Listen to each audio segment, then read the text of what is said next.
One of the biggest topics of this offseason so far, and will really continue to be, is Jojopyun. Not only because he is a massive, massive name that is going to be switching teams headed into 2025, and there's going to be a big campaign from the LCS, from the LEC, potentially even some LCK teams for trying to get his services for 2025. He is now a just newly turned 20-year-old mid laner who has already accomplished a lot of things in his LCS career and has hopefully a bright future ahead of him. I know esports fans, or LOL esports fans, I guess in general, should really hope that for him if they want to see, a budding young talent from NA hopefully become something good. But also because he's had whatever the heck is going on with that whole Cloud9 drama situation. The he said, she said, contract dispute, lateness, whatever the heck is going on. I can't really wait to hear the official story, the official details, what really happened, how it all gets settled out. I'm not sure if and when we'll ever hear about the truth of what really happened between Jojopyun and C9 this past season, but I'm sure it's going to be very, very crazy.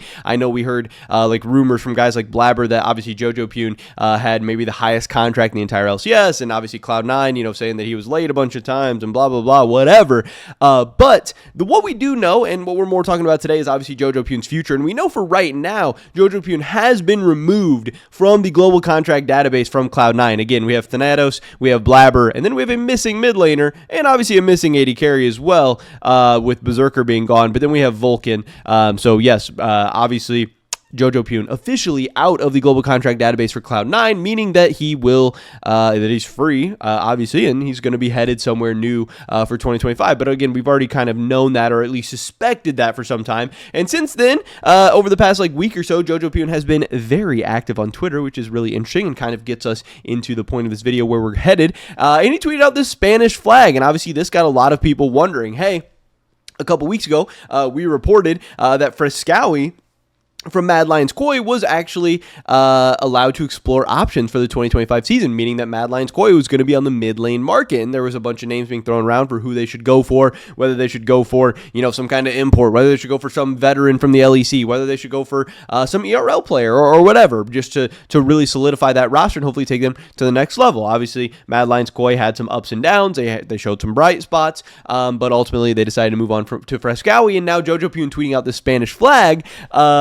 people were suspecting, hey, is Jojopyun interested in heading to Mad Lions Koi? Is Mad Lions Koi interested in Jojopyun? And that's obviously pretty spicy. Inspired says, hola, amigo. Random says, see you in the LVP, which if you don't know, that is the second league in Spain, which is just absolutely hilarious. That's a pretty banger tweet. I actually like that a lot from Random, pretty funny. But then Jojopyun started tweeting out a bunch of other stuff. On October 13th, he tweeted out good morning. On October 14th, he said, see you soon. Obviously kind of also hinting at, hey, I'm going somewhere. And a lot of people were saying, hey, he's going to Europe. He's going to talk to Mad Lions, whatever. That was kind of the insinuation here, at least. On October 15th, he tweeted out this video of Shaq and Kobe, hinting that, hey, he might be teaming up with some big name, saying, hey, I'm a beast, I'm a superstar, and I want to team up with somebody else, and we're going to do some great things together. Again, could just be teaming up with any other great player, but could also be teaming up in that mid-young duo. Obviously, Shaq and Kobe directly interacting and engaging a lot, him and having videos of them playing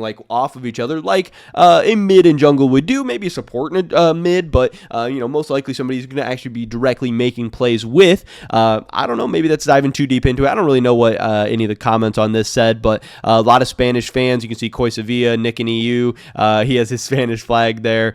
Whatever. A lot of people getting ready for Koi. So still, people getting excited about Jojopyun over there. Jojopyun then tweeting out on October 16th a gif of having to decide between two things. Is that him deciding between two teams' offers? Is that him deciding between NA and EU? Is that him deciding between two LCS teams, two LEC teams, two different teams entirely? Again, I don't really know up until this point. We're going to have to wait and see. And then now today, we have gotten this from him, some eyes, and then an old picture of what I believe is Jojopyun, which is just pretty funny. But then making some eyes, meaning, hey, is a big announcement coming soon? Is some decisions being made behind the scenes? I don't know. Again, to me, all very, very interesting. We did get this from Vulcan, which I thought was absolutely hilarious, him tweeting out me walking into the barbershop at 15:20 for my 1500 appointment, but my barber is already helping a different client, kind of memeing and making fun of the fact that Jojopyun obviously has, at least allegedly, that tardiness issue, which is very, very funny. And obviously Vulcan, Jojopyun, I don't know what their relationship is. It seems like they're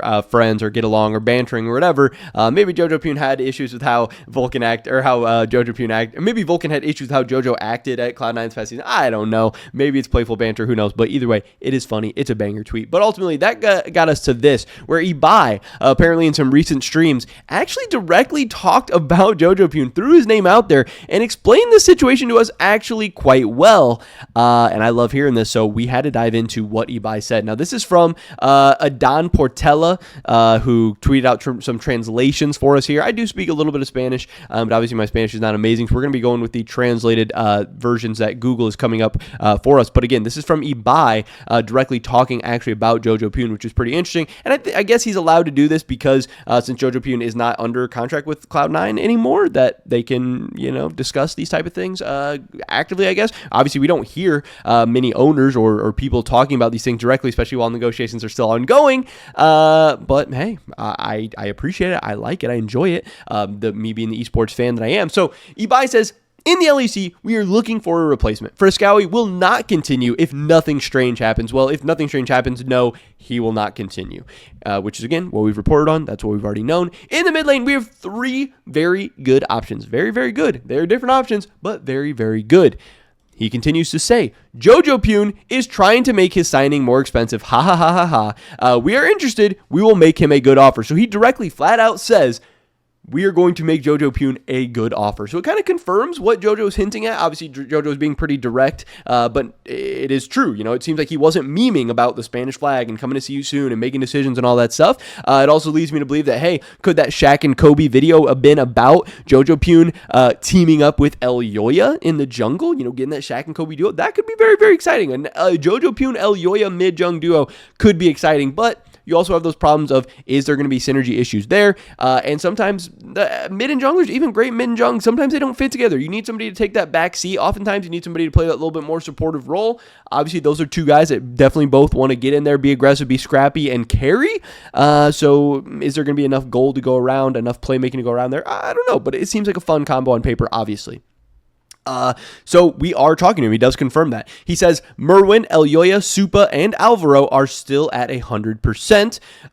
He says, apart from Jojopyun, we have 2 more options, which Melzet liked as much or more than him, which is kind of interesting. So some very good options that they see at least close to Jojopyun. Again, I don't know if that's actually what they think or if that's just what he has to say, because you can't be like, oh yeah, we have these other 2 options, but they're shit compared to Jojopyun. Like, no, you still gotta, be respectful to everyone, and especially for players you're actively trying to recruit.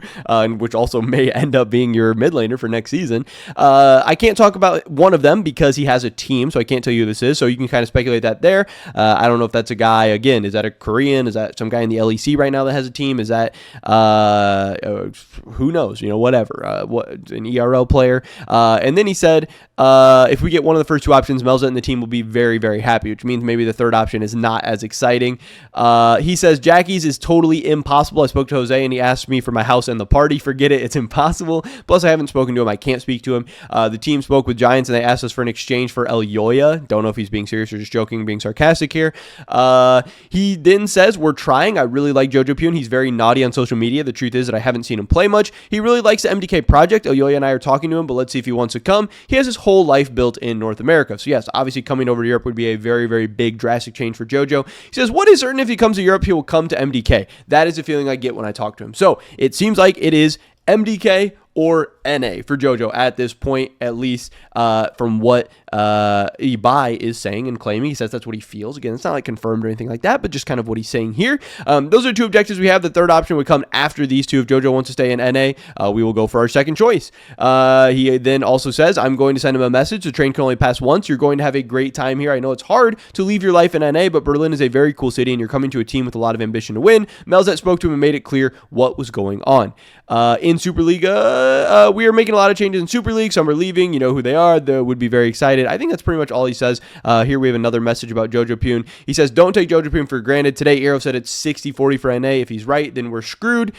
We've explained everything to him, and he has to decide. If he doesn't come, we have another parallel option, a boy who I'm very excited about. So, again, I think that's pretty much all he had to say, mostly there. We'll look at one more message real quick. I guess we hope to have a mid laner next week, so kind of giving us an idea of the timelines there. I wouldn't like to see it delayed any longer. We should have a mid laner next week, and it seems like JoJo's actively in that decision-making process as well from his tweets and everything. We also have several options for the assistant. We want a particular name, see if he can come. We'll give it a try. I thought I had the Sheep Esports Transfer Hub pulled up, but if not, we can pull that up real quick as well to kind of take a look at what is going on in all these teams. Obviously, on Mad Lions Koi, like he said Merwin, Elyoya, Supa, and Alvaro should be 100% for next year, so they are just looking for that mid lane option. Obviously, Supa, Alvaro, Elyoya, Merwin, each had their own kind of highlights, ups and downs throughout the whole year, but at their best, they are all amazing players and can be very, very good, especially if you pair them with a very, very great mid laner. Now, obviously, there's plenty of questions about Jojo as well. Last year, you know, his maturity, his leadership, from the stories we're hearing about Cloud9, but also he was a 19-year-old kid. He's still young. Hopefully he's still growing, maturing, all that stuff, and how much of it is true, false, you know, he said, she said, whatever, but also he had, you know, maybe not the best year in his career so far, but maybe with a new kind of environment, ecosystem, coaching staff, and now with a fire under his ass to maybe get ready for this 2025 season, it could be something big. But at least from what we're hearing from Ibai directly, it sounds like they're interested in Jojo. They're talking to him, and they're also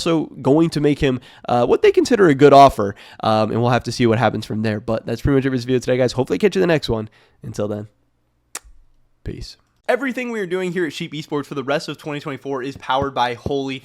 This is an awesome company that makes great tasting energy drinks that also just so happen to be healthier than the competition as well. They sent me this starter set deluxe, which comes with a Holy shaker and then 14 individual servings of Holy energy, Holy hydration, and Holy iced tea. So you get a ton of awesome stuff for a great price. And if you want to get even better price, check out the first link in the description below. Use discount code SE5 to get €5 off your first order, or SE10 to get 10% off your entire basket. If you guys want to help continue to allow us to provide the amazing coverage of both Worlds and the offseason that you guys know and love, definitely check out Holy, buy some stuff. It would mean the world to us. Thanks.